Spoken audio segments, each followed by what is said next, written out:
Pemerintah Venezuela mengeklaim menggagalkan rencana serangan yang dibuat-buat terhadap kapal perang Amerika Serikat, AS, di kawasan Karibia Selatan.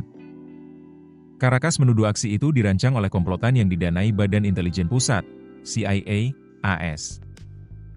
Menteri Dalam Negeri Venezuela Diosdado Cabello pada Senin, 27 Oktober 2025, mengatakan, pihaknya menangkap 4 orang yang disebut berencana menyerang USS Gravely, kapal perusak berpeluru kendali milik AS. Kapal tersebut berlabuh di Trinidad Tobago pada Minggu, 26 Oktober 2025, tidak jauh dari perairan Venezuela. Cabello menuding, serangan palsu terhadap kapal perang AS itu bertujuan untuk menjebak Caracas. Kedatangan USS Gravely di wilayah itu memicu kemarahan Caracas. Pemerintah Venezuela menyebut langkah AS sebagai provokasi, dan menuding Washington ingin memancing perang di Karibia. Presiden Venezuela Nicolas Maduro bahkan menangguhkan perjanjian gas dengan Trinidad Tobago. Ia menuduh Perdana Menteri Kamala Persad Bisesar mengubah negaranya menjadi kapal induk Kekaisaran Amerika melawan Venezuela. Krisis diplomatik ini memperburuk hubungan kedua negara bertetangga tersebut. Persad Bisesar menolak tuduhan Maduro dan menyebut langkah Venezuela sebagai bentuk pemerasan.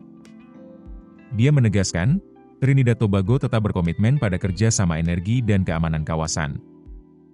Washington sebelumnya memberi izin bagi Trinidad Tobago untuk mengeksploitasi ladang gas Dragon di perairan Venezuela, meski embargo minyak AS terhadap Caracas masih berlaku. Sementara itu, pemerintahan Presiden Donald Trump meningkatkan tekanan militer terhadap Venezuela dengan mengerahkan 7 kapal perang ke Karibia, dan 1 ke Teluk Meksiko. Armada itu termasuk kapal induk terbesar di dunia, USS Gerald R. Ford. Selain pengerahan kapal, 2 pesawat pengebom strategis B-1B terlihat terbang di atas Laut Karibia dekat Venezuela pada Senin, 27 Oktober 2025, dalam unjuk kekuatan ketiga AS dalam beberapa pekan terakhir. Data dari Flight Radar 24 menunjukkan, kedua pesawat lepas landas dari North Dakota dan terbang sejajar dengan garis pantai Venezuela sebelum menghilang dari radar. Pentagon menyebut operasi tersebut sebagai bagian dari kampanye pemberantasan narkoba di Karibia. Namun, Caracas dan sejumlah pengamat menilai pengerahan militer itu bermotif politik, termasuk upaya menggulingkan pemerintahan Maduro yang tidak diakui Washington. Sejak September, militer AS mengklaim telah menghancurkan sedikitnya 10 kapal pengangkut narkotika dan menewaskan 43 orang di perairan internasional. Namun, para ahli mempertanyakan legalitas operasi tersebut karena AS belum menunjukkan bukti kuat selain rekaman udara. Maduro menegaskan, tuduhan Washington tentang ia terlibat jaringan perdagangan narkoba tidak berdasar.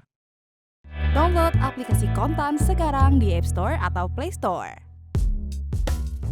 Keputusan bisnis terbaik datang dari data, bukan tebakan. Mudah berlangganan Business Insight dengan subscribe with Google.